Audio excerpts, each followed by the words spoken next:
გავაგრძელოთ ალბათ იმ ამბით, რომლის ირგვლივაც მთელი ამ კვირების განმავლობაში, ამ კვირის მანძილზე ვტრიალებთ, სრულიად საქართველოს კათოლიკოს პატრიარქი ილია მეორე 93 წლის ასაკში გარდაიცვალა.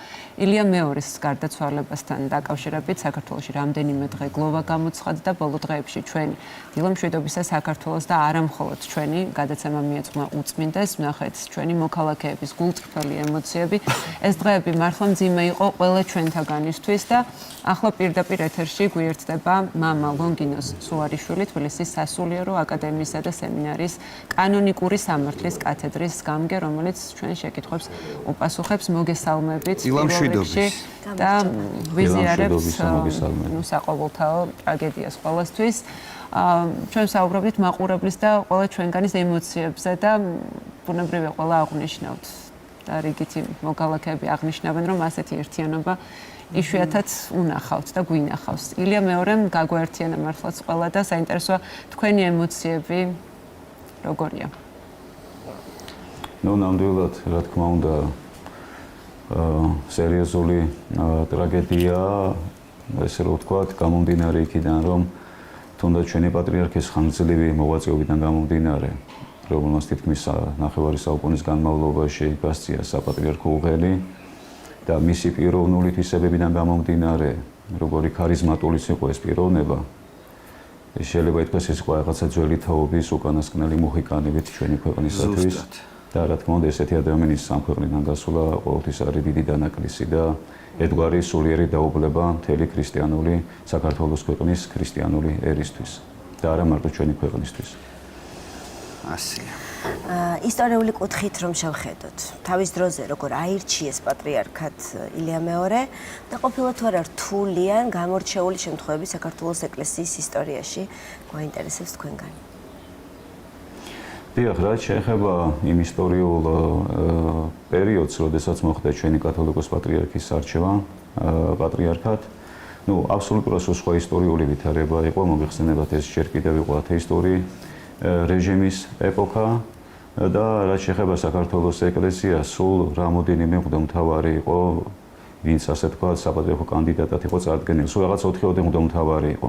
ამეთვისათვის მინდა ხაზგასმა, რომ შეიძლება ითქვას, რომ ჩვენი პატრიარქი ფაქტობრივად იმ დროს ალტერნატივაც კი იყო, იმიტომ არ იყო დიდი ასე თქვა კონკურენცია და მაშინ ძალაში იყო ჯერ კიდევ 1945 წელს დამტკიცებული მართვა-გამგეობის დებულება, საეკლესიო მართვა-გამგეობის დებულებას გულისხმობ, რომლის მიხედვითაც გარკვეულად განსხვავებული რეგულაციები იყო დღევანდელი მართვა-გამგეობის დებულებისაგან, თუმცა შეიძლება ითქვას, რომ ერთსულოვნად იქნა მაშინ ჩვენი პატრიარქი, მაშინ ეპისკოპოსი ცხუმაფხაზეთისა ილია საქართველოს კათოლიკოს პატრიარქად არჩეული. კი ბატონო და მამაო, მართლმადიდებელი ეკლესიაში ზოგადად კანონიკური სამართლის აღსრულების ყველაზე მნიშვნელოვანი პროცესი ახლა იწყება, ხომ ასეა და ახალი პატრიარქი უკვე მე-14 საეკლესიო კრებამ წმინდა სინოდმა დამოუკიდებლად უნდა აირჩიოს.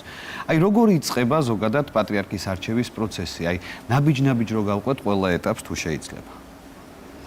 დიახ, მოგახსენეთ, რომ უპირველეს ყოვლისა, ყველა ადგილობრივ ეკლესიაში ეს ადგილობრივი მართვა-გამგეობის დებულებით რეგულირდება და არის უნდა გარკვეული ნიუანსური, განსხვავებული კანონიკური წესები, ტრადიციები შეიძლება ისე ითქვას, სხვადასხვა ადგილობრივ ეკლესიებში. ჩვენთანაც რა თქმა უნდა ერთგვარი განსხვავება არის იმასთან დაკავშირებით. ერთი რაც არის ასე ვთქვათ საერთო ქუდი მთელი მართლმადიდებელი სამყაროსთვის, როგორ უნდა მოხდეს ახალი პატრიარქის ამორჩევა. ეს საერთო ქუდი გახლავთ, რომ ამას ირჩევს საეკლესიო კრება. ხოლო ეს საეკლესიო კრება როგორი ფორმის იქნება, რა და რა ინსტანციის, აქ რა თქმა უნდა გარკვეული განსხვავებები არის. ის რაც საერთოა, ვთქვათ, იგივე სხვა ადგილობრივ ეკლესიებში ან ჩვენთანაც ხომ, ეს არის რომ ირჩევს ამას აუცილებლად წმინდა სინოდი, რომლის წევრებიც არიან იმ ადგილობრივი ეკლესიის ასე ვთქვათ მღვდელმთავრები და სხვადასხვა ეკლესიაში ესეთი რეგულაციაა, ზოგან არის ესეთი წესი, რომ შეიძლება საერთოდ მოსაყდრი არც კი მოიაზრებოდეს პირობითად პატრიარქობის კანდიდატად მართვა-გამგეობის დებულებით, არის ცალკეული ესეთი ეკლესიები. უმრავლესობა ადგილობრივ ეკლესიებში, რასაც რა თქმა უნდა მოსაყდრე, ვინც არის დროებითი მმართველი ახალი პატრიარქის არჩევამდე ადგილობრივი ეკლესიისა, ისიც ერთ-ერთ კანდიდატად მოიაზრება.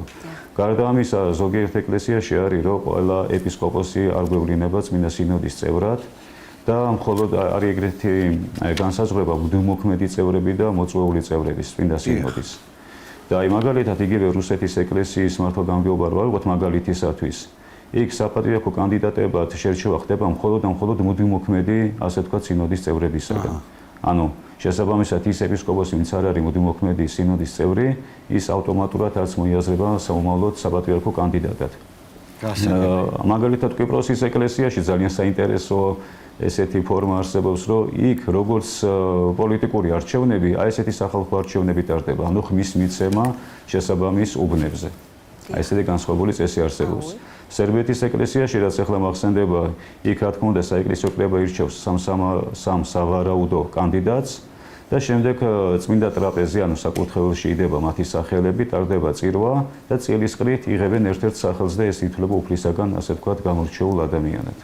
საქართველოს ეკლესიაში ჩვენთან ესეთი წესია, რომ 40 დღის გასვლის შემდეგ, რა თქმა უნდა 40 დღემდე არ ხდება ამაზე, ასე ვთქვათ, მუშაობა. ნუ მუშაობა ხა ფიქრი და ასე შემდეგ, რა თქმა უნდა, ხდება, მაგრამ იმართება წმინდა სინოდის ხდომა, რომლის წევრები არიან მხოლოდ ადგილობრივი ეპისკოპოსები ჩვენთან და ჩვენი ეპისკოპოსები ყველა სინოდის წევრი, ვინც კი არის მოქმედი ეპისკოპოსი. აი ამ სინოდის ხდომაზე ხდება სამი კანდიდატის გამორჩევა, ანუ ვინც ხმათა უმრავლესობით ყველაზე მეტ ხმას დააგროვებს ამ სინოდის წევრებიდან. მათ შორის, რა თქმა უნდა, მოიაზრება მოსაყდრეც. შემდეგ, როდესაც უკვე მოხდება სამი სავარაუდო კანდიდატის გამორჩევა წმინდა სინოდის მიერ, უკვე უნდა ჩაინიშნოს ეგრეთ წოდებული გაფართოებული საეკლესიო კრება, საქართველოს ეკლესიის გაფართოებული საეკლესიო კრება, რომელშიც უკვე გარდა წმინდა სინოდის წევრებისა მონაწილეობას იღებენ ყველა ეპარქიიდან დელეგატის სახით სასულიერო პირები, მღვდლები, სამონაზვნო დასიდან და ასევე ერის ადამიანები. და მცხეთა-თბილისის ეპარქიიდან იმდენი სასულიერო პირმა და იმდენმა მონაზვნმა და ერის ადამიანმა უნდა მიიღოს მონაწილეობა, რაც სხვა დანარჩენ ეპარქიებიდან ყველა ერთად აღებული. ოღონდ აქ არის ესეთი განსხვავება, რომ ჩვენი წინა დებულებების მიხედვით, აი, როდესაც ავტოკეფალია აღდგა 1917 წელს, ხო? ჩვენ ესეთი 4 დებულება გვაქვს მანამდე, ეს არის 1917 წლის, 28 წლის, უბრალოდ 20 წლის, 28 წლის და 1955 წლის. და ეს ბოლო ჩვენი 1995 წელს მიღებული. აი, წინა 4 დებულების მიხედვით, იქაც რა თქმა უნდა იგივე რეგულაცია, რომ გაფართოებულ კრებაზე უნდა მოხდეს არჩევა აი ამ სამი კანდიდატიდან ერთ-ერთის ხმათა უმრავლესობით, ნუ ნახევარზე მეტი უნდა დააგროვოს, ესეა ჩაწერილი. და იმ დებულებების მიხედვით თვითონ ეს მონაწილე დელეგატები, ვინც იყვნენ, ისინიც ამ ხმის მიცემის უფლებებით სარგებლობდნენ. ჩვენი დებულების მიხედვით ეს უფლება არის შეზღუდული. რეალურად გაფართოებული კრება კი იმართება, მაგრამ ცოტა ფორმალურ სახეს ატარებს აი ამ სასულიერო პირების, სამონაზვნო დასის თუ ერის ადამიანების მონაწილეობა. ისინი მხოლოდ სათათბირო ხმის უფლებით სარგებლობენ, ანუ რომ შეიძლება კომენტარი გააკეთონ, ან მოსაზრება გამოხატონ. მაგრამ გაფართოებულ კრებაზეც ისივე ეპისკოპოსები იყრიან კენჭს, ანუ ისინი აძლევენ ხმას და აი ამ სამი კანდიდატიდან ვინც ნახევარზე მეტს დააგროვებს, ის ჩაითვლება, ასე ვთქვათ, არჩეულ მომავალ პატრიარქად. კი ბატონო, არის თუ არა ფარული, ეს არის ერთ-ერთი ძალიან მნიშვნელოვანი, ჩვენ მეტნაკლებად ინფორმაცია გვაქვს ამის ირგვლივ თავისთავად, მაგრამ საინტერესოა მაინც როგორ ხდება საბოლოო გადაწყვეტილების მიღება კენჭისყრის შემდეგ. კენჭისყრის შემდეგ, რა თქმა უნდა, ეს არის ფარული კენჭისყრა და ხდება ხმების დათვლა და რეგულაცია გახლავთ ესეთი, რომ თუ თავიდანვე იმ სამიდან მოხდა ისე, რომ ნახევარზე მეტი რომელიმემ დააგროვა, ის ავტომატურად უკვე ცხადდება როგორც მომავალ საქართველოს კათოლიკოს პატრიარქად.